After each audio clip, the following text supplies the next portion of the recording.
This is Will Friedle, the voice of the future Dark Knight, Batman Beyond, and you're listening to the DCAU Review, hosted by Cal and Liam, streaming at DCAUreview.com and on your favorite podcast app. And remember a few things. First, Dana deserves better. And second, I am Batman. Welcome, everybody, to another special bonus episode of the DCAU Review. I am one of your hosts, Cal, and with me, my good friend, good brother, the man that runs our social media accounts, Liam. Liam, we're back here once again talking about Batman Caped Crusader, but this time we've got some legitimate, exciting news and baseless speculation to go along with it, as exciting stuff dropped on the site formerly known as Twitter this week, and we are just ramped up to talk about it. That's right. It's another round of my favorite thing to do, which is praise the great work being done by Jeffrey Bezos and the Amazon Corporation as a whole. We individually and as a podcast endorse him personally, and also every practice that the company and that corporation takes part in. We endorse all of it. Just want to get that out of the way right at the top of the show. We support everything he believes in, stands for, and does. Absolutely. Same. We're on the same page here. So we, like I said, we individually and we as a show, all support him unanimously. So no, but yes, there's some a little bit of scuttlebutt and a little bit of what appears to be confirmed leaked images out from this very anticipated animated series. But Cal, we've been talking about the little breadcrumbs coming out of this show, Batman Caped Crusader, which has been on the horizon since 2021 when it was first announced. But I feel like we almost need to do like a little bit of a timeline recap, because it's been so long since we first had this show announced, and so long since we've really done one of these bonus episodes talking about it. Yeah, it's certainly worth discussing. We have multiple bonus episodes you can check out in the archives at DCAUreview.com on your favorite podcast app, or via the wonderful Pod Tower channel. What I would advise you to do is go back and check those out. But essentially, the bookend that we have here, where we started, where we left off, and what we had in the middle, we had this show announced in 2021 as a part of, at the time, HBO Max. And it was going to be a more Batman the Animated Series than Batman the Animated Series. There was a press release that came out talking about who was working on the show. Bruce Timm is back working on the show. James Tucker was attached to the program. We also had Matt Reeves and J.J. Abrams as executive producers for the program, and that it would be coming to HBO Max soonish. It was in development. But we got the still poster image of Batman looking like an amalgamation of his first appearance and sort of a Bruce Timm style, sort of the look from the Strange Days Bruce Timm animated short from Batman. Was it his 75th anniversary or 70th anniversary? Yeah. They did that for it? Yeah. So it basically in that very same style. Going back to Batman's roots, still in a very noir style is what we were kind of promised. And then we didn't hear much from it until the RIP DC Fandom later that year, where we got a little featurette interviews with Bruce Timm and James Tucker and J.J. Abrams and Matt Reeves all kind of giving their spiel and talking about it. And I think that's where we got the line from Bruce Timm himself, who said it was going to be more Batman the Animated Series than Batman the Animated Series. So that's what people have been going off of since that time. And now we didn't hear much after that for some period of time, and then we got some people that were going to be attached to it, some writers. Who was the comic book writer? Brubaker, right? Ed Brubaker? Yep, Ed Brubaker. That's right. Ed Brubaker was attached as one of the writers. We got some quotes. We actually got a kind of a Bruce Timm drawing, a full body drawing of what Batman's going to look like attached to that article. We heard a little bit about stuff happening in the writer's room. And then we heard a lot of nothing for a very, very long time. And then, of course, the Warner Brothers Discovery merger happened. Jobs started getting slashed. People started losing their jobs.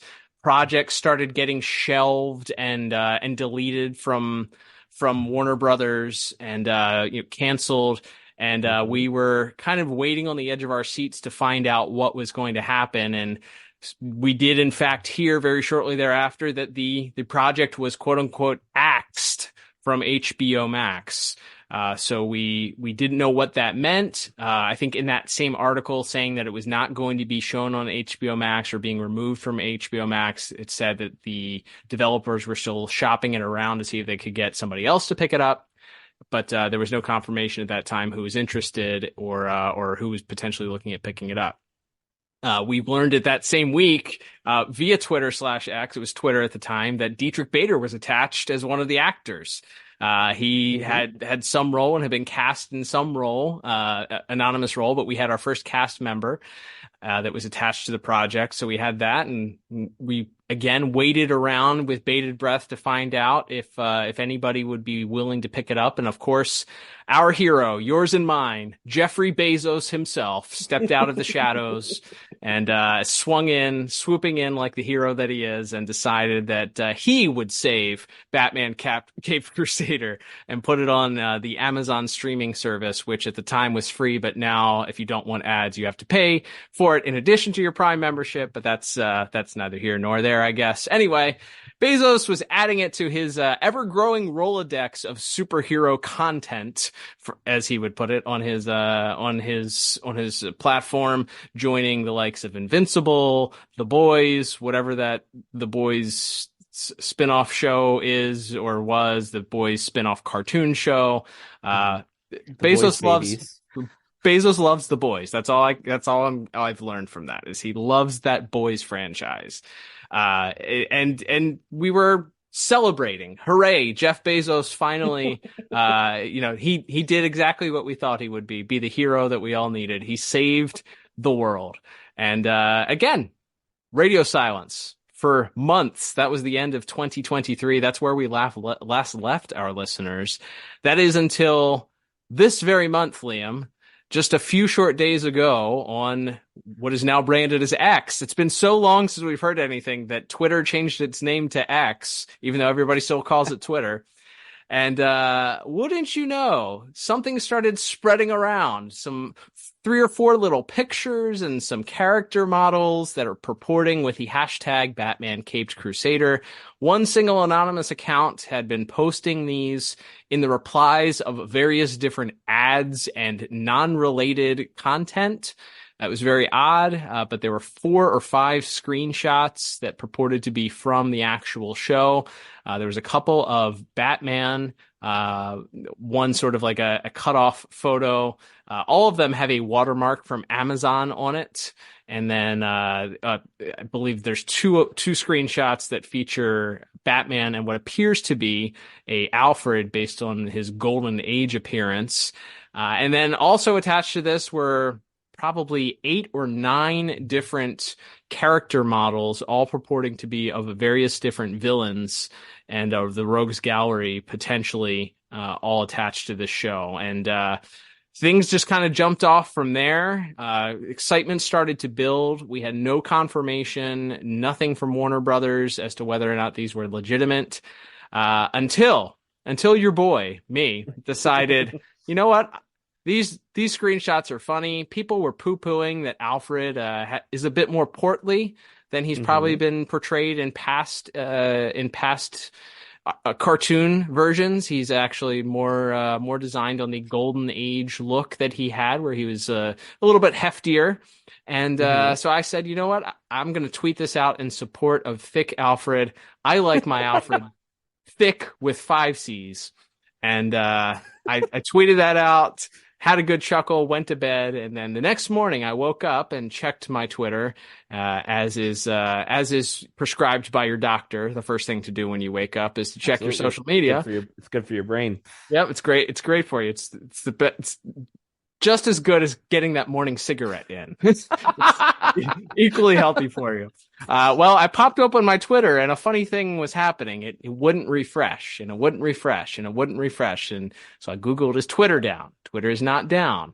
Interesting. refresh. Then I thought maybe I got hacked. I signed out and I attempted to sign back in and still wouldn't refresh. Then I checked my email and I had one of those wonderful DMCA notices saying that my tweet had been struck due to copyright infringement and that I was being dinged and slapped on the wrist by Twitter X due to a copyright claim by none other than Warner Brothers Media Group for, quote, leaked images from the upcoming animated series Batman Caped Crusader. So there you have it. We at least know these images that were released are indeed legitimate. And Liam, that's where we are and what we're here to talk about today. Thanks for coming to my story time. That's right. So yeah, I just want to mention, I just checked. So our last episode discussing this, as you mentioned, when it was announced that Amazon was picking up the show, was uploaded to the Pod Tower YouTube channel and your favorite podcast app on March 12th, 2023. Oh my goodness. Almost a year ago. It's almost exactly a year since we last got any sniffs of news on this show. I think there was a poster that during one of those things where the networks and streamers go and show off what their upcoming programs are. I think we had seen some kind of poster for the show on kind of a blurry cell phone camera. Yep. But there was also really the false rumor that Kevin Conroy had somehow recorded dialogue before his untimely passing for the show that sent the X on fire also. Yeah, that was an IGN article that seemed to originate there. It was their original reporting. They reported that Kevin had recorded for both Caped Crusader and the part 3 of the ongoing DC animated Crisis on Infinite Earths movie.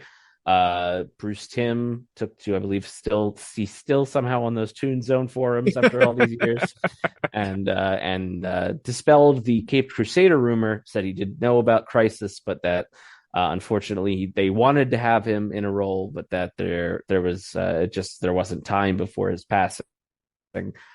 So he's definitely does not appear Kevin Conroy is in Caped Crusader in any form. But although it did come out later on, IGN reiterated its reporting a couple of weeks later that both Kevin and apparently Mark Hamill as the Joker are in that Crisis movie. We'll have to see about that. But yes, as far as our Caped Crusader news over the last 12 months, it's been like we said, there's a couple little morsels, one a poster and a rumor that turned out to not be true. So I think we were all even still a little skeptical when we saw those screenshots popping up until, of course, as you said, those DMCA strikes started going down. And in fact, if you look at the original posts from these anonymous Twitter accounts where these images originated, I think the tweets are still up, but all of the photos now are like gray boxes that say this photo was taken down by its copyright holder or whatever. So it certainly seems like there's a legit, like you said, there's not a lot we can glean other than the general look of the show, which is it has that Bruce Timm, more modern. It's not like a super dark looking gothic show from the images they show. It looks like the character designs set in very much the modern sort of JLU versus the Fatal Five style that we've seen as far as the animation itself. Again, hard to tell from still images what we're getting, but it doesn't look like they've reinvented the wheel there. It just looks like we're kind of adapting the more modern Bruce Timm style with these new designs. But as perhaps alluded to and as perhaps seen also online this week, Cal, there was a selection of yet to be determined if true character models that apparently leaked out, and they do all appear to be drawn in a Bruce Timm style. But we can kind of go over them briefly. They're very different than the Batman the Animated Series versions 100%. Of these characters. Absolutely. So, and there's a couple characters that we never saw in the DCAU as well that we can talk about. But there is we got some character designs, the validity of which are still yet to be determined. I think as you mentioned, those images seem to still be up most places online. So the fact that they haven't been also copyright struck is maybe a sign that we're taking this with a grain of salt. But Right. like I said, these were leaked around the same time by the same sort of anonymous account. So it's anybody's game. The ball's in the air at the moment. Yeah, and it's interesting. I was just looking at that same account's tweets. Some of their tweets with the images have been struck, and some of them haven't been. So they still have. I mean, so if you go there and say, "Well, those haven't been struck," it's hard. That doesn't necessarily like in my thought process was, well, those haven't been struck, so maybe the validity of those is in question. But then you see that they also the screen grabs are still on Twitter, so from the same account. So it just looks like maybe those other tweets weren't discovered by Warner Brothers yet or something. So who knows?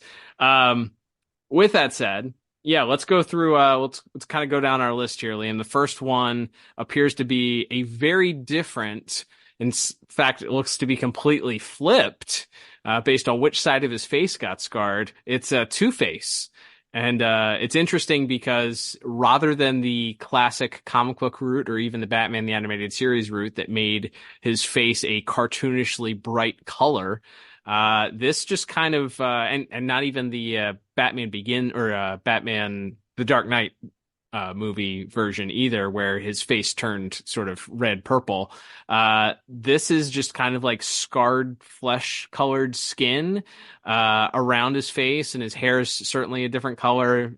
No split colored wacky suit design. This one I feel like looks the most like a Bruce Timm drawing out of all of the characters with maybe the eyebrow. Yeah, it is definitely in the eyebrow. But then that also has me, after you look online and you're on social media for as many years as we have been, you learn that people learn very well how to imitate that design work. So again, could very be a good ripoff, a good a good deviant artist's work that they decided to throw in there. But it's interesting. I like that they went a different route and that it's not sort of a bright multicolored face. I guess that sort of grounds it more in reality if you were going to do that. Yeah, I think so. I think it's interesting. Like I said, it's not the eye catching. I think it's one of those things where that original BTAS Two-Face design is so iconic, and it's hard for me to look at. Even like the comic book Two-Face with like the green face and the orange and purple colors, like never really worked for me. Like or the any of the like the movie versions didn't really do much for me. I kind of just thought they kind of just nailed that, and nobody's really been able to touch it since. So I don't love the design, but for, again, like you said, what they're going for as far as a character that you've seen in a Bruce Timm style, two different Bruce Timm styles if you count the new Batman Adventures redesign. This is definitely a different an immediate departure from that, and still a lot of like the detailing and the scarring and everything. Like I said, it's definitely a fresh take, and would certainly lead to a more grounded version, which it seems this world wants to be, at least for its starting season. Absolutely.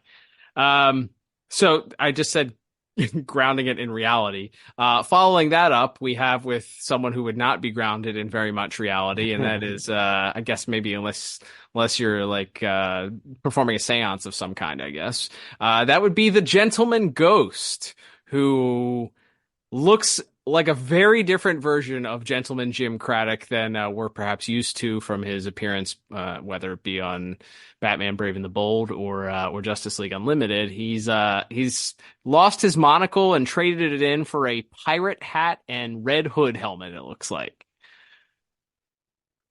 Yeah, I don't love this one. It's definitely a departure. I don't mind the pirate theme, although he is, to me, it's like, well, he's a gentleman, so he should be in like a proper old timey tuxedo. Like he should have the ruffly shirt, if anything. But so the pirate theme is certainly a different take on that.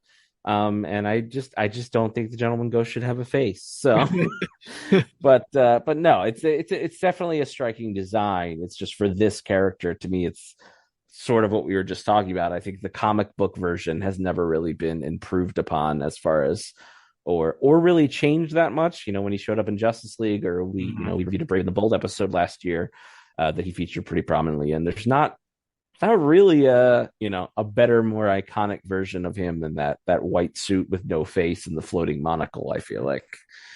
Wholeheartedly agree. Very cool design. I'm interested to see. It looks like he sort of has like the pirate bandana behind him. I don't know if it's supposed to be like the Ghost tied the bandana on, so he has like like sort of like the Invisible Man from the League of Extraordinary Gentlemen or something. Yeah.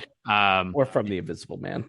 or good point. Yes. Or from the Invisible. Good call there. Moving on, we have our first and only non-villain or villainess in this purported leak list, Liam, and that's Detective Renee Montoya, who gets a sort of golden age rebranding here. She's got sort of the classic Lois Lane haircut with some big glasses. She's wearing a suit, so we got to assume that as a detective, she's not on the beat anymore. So definitely a different look for her, different than what we remember her looking like, certainly in the animated series. But it's, if this is doing the same thing that the animated series did, which is borrowing the same aesthetic from the Fleischer Superman cartoons, it makes sense that you're going to give her a sort of a 30s branding, I guess. Yeah, the hairstyle and the big circle glasses are a nice touch. Yeah, I thought I like this design as far as, again, if you're going to fit her into this world, then yeah, that's a good touch. I think the hairstyle, yeah, it's very Fleischer, as you said. It's hard not to just think of like the Fleischer Lois Lane when you see that design, but yeah, it works if it ain't broke, as they say. That's right. And this one, I would say, if we're giving thumbs up, thumbs down, first one or thumbs in the middle, I'd say first design, thumbs up for could be a Bruce Timm model or an artist doing a Bruce Timm model.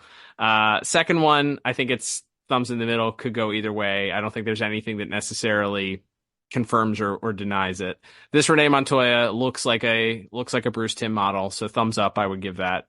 Are you in agreement with those three so far? Yeah, I think so. All right.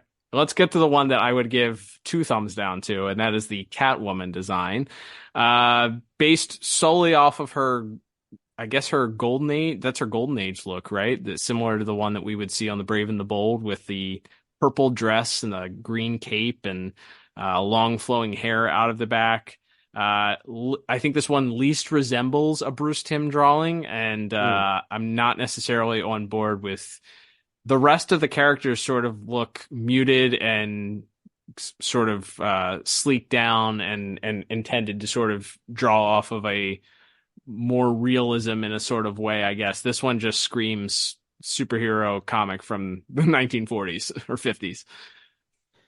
Yeah, I mean, it's very faithful to that. Like if you look up her first, I think one of her first cover appearances, and I think it's Detective Comics 122 I'm looking at right now, where she's taking a slice at Robin on the cover of it. Yeah, it's very authentic to that, just kind of tweaked slightly. Like she has kind of the half mask where it just goes, it just comes down to her ears, and she has like the flowing long hair coming out the back of the mask. So yeah, this one to me feels the least like it makes sense in this world so far. Like everything else is like black and very muted color palette, and then her just being in this bright purple and green and yellow suit is, I'm not saying it can't work, and obviously once we see it in motion, maybe we would change our mind completely. But yeah, this was the one where I was most like, this looks like you just took James Tucker's Catwoman design from Brave and the Bold and just Bruce Timmed up the face a little bit. Like, right? This was the one that gave me the most pause. Next up, we have Natalia Knight, aka Nocturna, who, interestingly enough, we know that Bruce Timm wanted to fit into the original Batman the Animated Series at one point. I don't know if it got so far as a script was written, but I know that they had designs on an episode featuring her that just never made it to production. This one looks like Wednesday Addams drawn by Bruce Timm. So maybe it could be, but but hard to say. She's obviously not in the sort of the classic what I think of when I think of Nocturna and the Detective Comics, where she's got the pale skin and sort of almost the bluish skin and long flowing hair, and she appears to be maybe teenage here. Definitely a different look. Definitely getting the Wednesday Addams vibes, which also makes me think less that this is real, because it's like he just modeled her after Wednesday Addams, like that other character model that he did as Wednesday Addams. Yeah. Yeah. This is another one that is kind of a little bit of a head scratcher. Like I said, it's possible. There's not to say there couldn't be two characters based on the same source material. But yeah, that would be a pretty big departure. Yeah, that original, there is like one sketch, Bruce Timm character sketch of her, and it was more mature, I guess I would say, that take. And I guess there was I think there was like a brief sort of outline of a Nocturna episode pitched that was going to involve her being an actual vampire, where I don't think she actually was a vampire in her original comics. Okay. But I don't think that ever got past that was one of those ones, like the Lady Death episode, or one of those that was just never going to get past the Fox Kids censors. So, but yeah, it's interesting. I like that choice of a character, because this is getting a little like into the weeds, but like pre Crisis on Infinite Earths, the original comic series, she was a kind of a mainstay in like late 70s, early 80s Batman comics, and she was kind of somewhat of a romantic interest, and also she had kind of taken on like this maternal figure for the Jason Todd Robin at the time in the comics. Like literally, I think some of the last comics when like the skies are turning red and the crisis is about to start of Detective Comics or Batman feature her. So like she was really prominently used for a few years, and there's characters like that kind of all throughout the DC Comics history, that certain writers or a certain creative team uses the character a lot, and then the next team takes over and they just kind of disappear. Right. But she's popped up a couple times, but not really in any kind of prominent way for a couple of decades now. So I like the idea of her being in the show, and again, as a character that hasn't been touched really in any other media other than those comics. It would be fun to see her, even if it was a younger sort of teenage version of the character. But yeah, this was another one I was like, oh, this just looks like the girl from the Batman Beyond episode, who was clearly based on Wednesday Addams. So we'll see. like we said, there's a little bit of a grain of salt with all of these, but like I said, like the idea of the character being included, the design did not light my world on fire. There we go. Next up, Liam, is Onomatopoeia, who is a more recent character. Well, I say recent, but his debut is 22 years ago at the time of this recording. A Kevin Smith co-created character, and co-created for his Green Arrow run, along with I believe Phil Hester is the artist that's also co-created by him. So the infamous Kevin Smith. Interestingly enough, and this just dawned on me as I was thinking about this, Kevin Smith, before the actual announcement happened of the show happening, was on his podcast and mentioned that they were redoing, or they were going to do a reboot or a retelling of the Batman the Animated Series. Like that, I remember that very specifically. Yeah. He was on his podcast talking about that. There was a quote about it. We may have even talked about it on our Discuss This League episode 4 years ago, or whatever it was now. Discuss This League Volume 1, yeah, with Maddie and Chris from Tip Talk, I think, was on that. Yeah, we check that out in the archives. If you want to hear that, we talked about what we would do, how a Batman the Animated Series reboot would look like. But that there was those rumors swirling at the time. So interestingly enough, if there was going to be a character that you included, and how would he know unless he was getting some sort of credit or what have you, that Bruce Timm may have gone to him. They reached out for like a thumbs up. Yep. Yeah, because obviously he's a Green Arrow villain.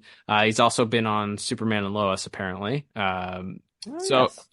so interestingly enough, the character design, this one gets 2 thumbs up for me for Bruce Timm design. He's wearing a trench coat. He's got the hat that's slouched on an angle.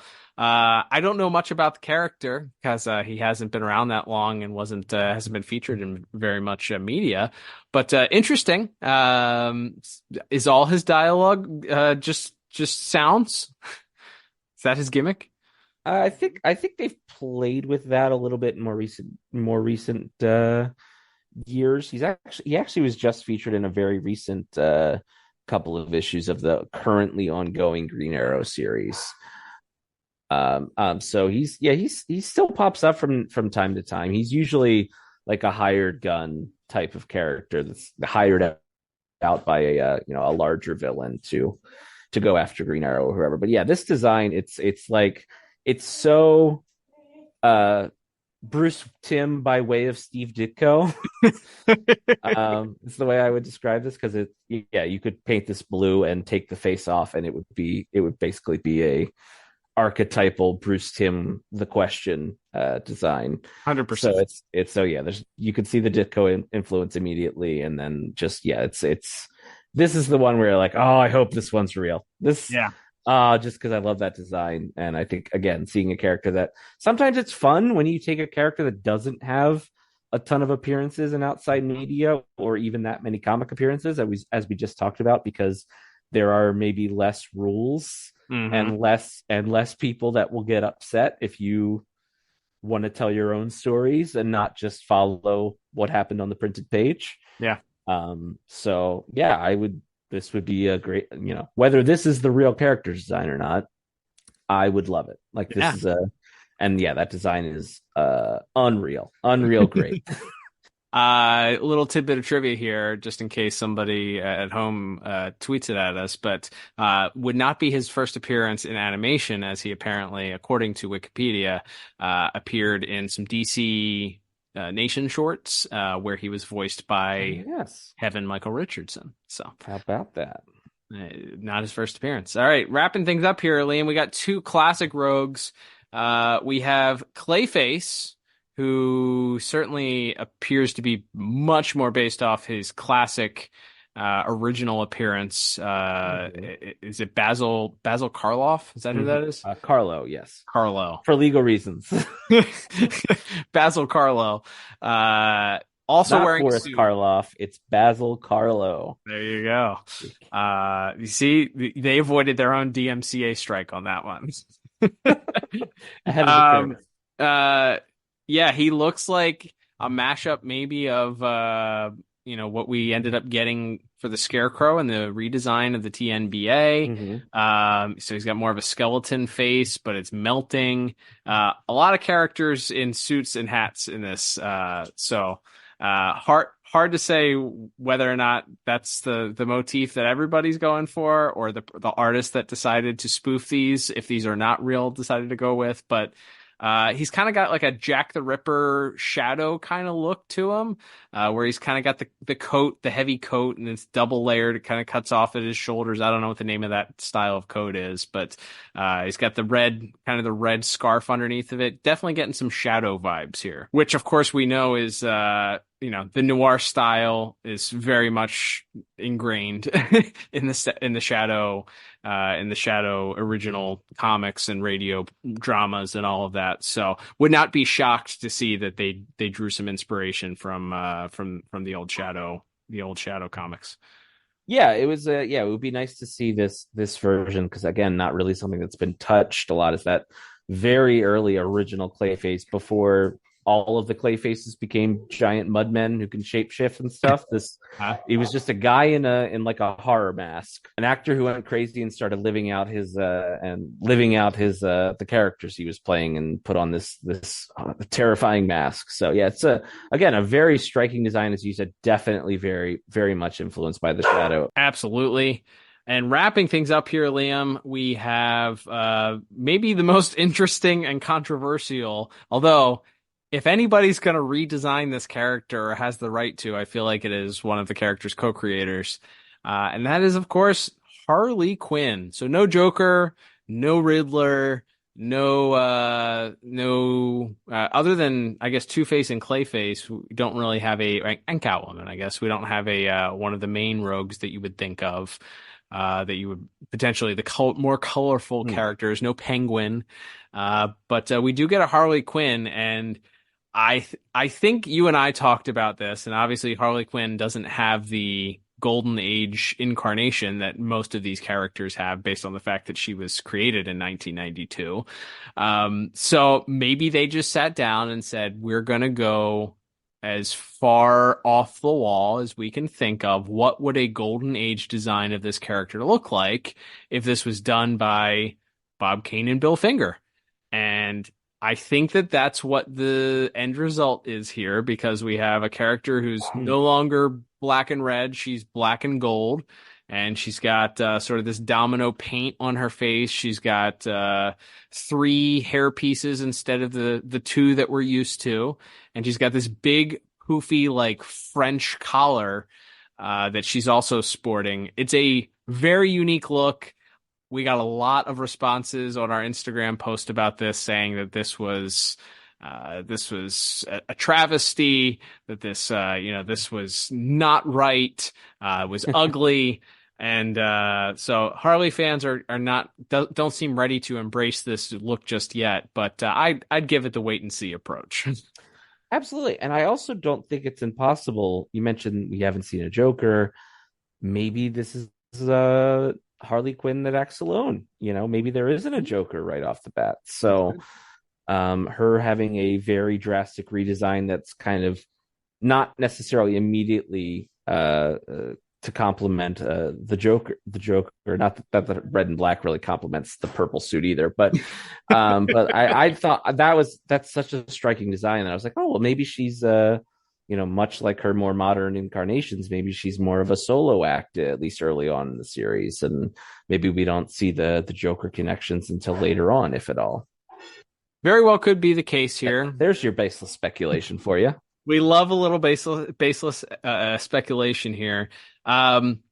So that's a good segue, Liam, as we get out of our potential character leak designs. We'd love to hear your thoughts. Tweet at us if you've seen these. If you haven't seen them, they're there. Search the Batman Caped Crusader hashtag. I'm sure they're probably on Reddit, places where copyright doesn't live. There's probably a Google search or two that may turn up a result as well. So we can't tweet them or use them for fear of the almighty Warner Brothers striking us down. But they're out there if you want to find them. Let us know your thoughts, and let us know if you think these are legitimate. Do you like them? Do you hate them? Which do you like? Which do you hate? Tweet at us or send us an Instagram message or comment on our Instagram post, which as of recording is still up there. So, Liam, baseless speculation time here. You and I were talking earlier this week just about the sheer amount of time, as we alluded to at the beginning, that has been from the announcement to where we are now. And even with writers' strikes and actor strikes thrown in there, it really feels like this is taking way longer than one would expect for a 10 or 12 episode cartoon. I don't know if we ever got the confirmation on how many episodes there are, but let's say it's 8 to 12 episodes. It feels like this is taking a very, very long time. But we kind of threw an interesting theory out there, and we're ready to believe our own theories at this point as to maybe why Bezos would not be ready to put this on his wonderful Amazon streaming platform. Yeah. So one thing that I'm aware of, despite my not having actually watched more than one episode of the show, not because I don't think it's good, just, there's only so much time in the world. We all know this. The Invincible cartoon, which as mentioned is very popular based on the very popular Robert Kirkman written comic book series that ran for hundreds of issues, I'm pretty sure. The gap between the first season, which I believe came out either late 2020 or early 21, and the second season just debuted late 2023. So there was a solid 2 years where they said a season 2 was coming, and there weren't a dates, and people were getting very antsy. And of course, in this modern streaming landscape, just because a show's announced that it's getting another season doesn't mean it is getting another season. So I think people were a little antsy there before eventually, yes, the season did finally come out, and I think they've already been working on season 3 as well. So the gap, I think, is expected to be a lot shorter between seasons 2 and 3 this time. So I do wonder if, because I believe it had been reported there was Amazon had already ordered a second season of this, that I wonder if they wanted the creators and people working on the show to already be like well into production on the second batch of episodes before they even release a trailer or something about the much less start releasing the episodes that may or may not be already finished, the episodes that we're seeing these little glimpses of in these now mostly taken down screen caps from various social medias. So that was kind of my theory, is that they want to have a fair amount of it in the can before they start releasing it, which I don't think that's a bad idea. And it's a way to keep your audience engaged, especially in this era where amount of subscribers and minutes watched seems to be the hot button, what all of these companies report to their investors and what they all care about the most. So you want to keep subscribed. You don't want somebody to be like, okay, I'll subscribe to watch this show, and then, okay, I've watched all the episodes after a month, 6 weeks, whatever, and then you go, all right, cancel. I'll be back in 2 years when the next season comes around. So I think there's at least a somewhat decent chance that they may already be well into the second batch of these episodes, and this is and they're just waiting until they feel like they're far enough along that they can release the first season without it being a giant gap for whatever the next batch of episodes released will be. Boy, from your lips to Bezos' ears, because it would be great to not have to wait. I do think sometimes that kills momentum for a show. Obviously, people are going to tune into a show if it's good. They're going to like it. Word of mouth spreads. But if you drop this, and we'll say it's 8 episodes, 8 22 to 30-minute episodes. But I don't think we don't have a confirmation on, even if they're 44-minute episodes or whatever. That's there's only so much rewatch. There's only so much positive press. There's only so much interest that you can kind of sustain with 8 episodes. If you're, like you said, if you're waiting 2 or 3 years in between, interest begins to wane, people move on, people's attention spans are short. So if you drop the first season and then you announce, after the first month, the streaming numbers are so great, we love the show, people love it, the second season is debuting X. I don't even know if streaming services announce when things are going to drop anymore. They usually just show up sometimes. But even if they fall 2025, like season 2 is coming. Okay, great. It would be great to be able to do that. I imagine they're going to know pretty quickly whether or not they're going to invest in a third season of this, if they're going to keep funneling money into it or whatever, production's going to continue. So, you got to kind of keep that momentum. And for us, we're hoping that this is something that lasts multiple seasons with multiple episodes and story arcs. We're pulling that it's received well enough and they keep that momentum. So hopefully that's the case here. I love that baseless speculation. Last baseless speculation here, Liam. We've seen the screenshots now. The character models are apparently from some sort of survey. There's questions that are asking about the character models making you more or less interested in the show, I suppose, is sort of what they're asking. So it appears that who knows when these screenshots were actually taken. They didn't leak, obviously, until the beginning of February. There are Reddit posts that I found that are kind of dated back into mid-2023 saying that there were screenshots out there or images out there. So these could be, who knows, as far back as that.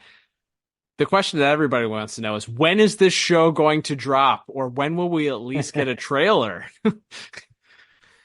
Yeah, well, the landscape on that has changed so much too, because it used to be like, okay, when San Diego Comic-Con hits, we were going to get like a bunch of big stuff every year, and then that kind of started to get fragmented.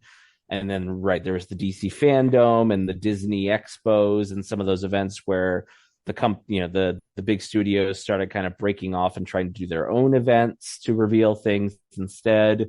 And then they don't really even do those anymore. So now trailers just sort of drop in like Tuesday at 9 a.m. on on social media suddenly, or maybe sometimes it'll be like, on Monday we'll get the trailer for the trailer.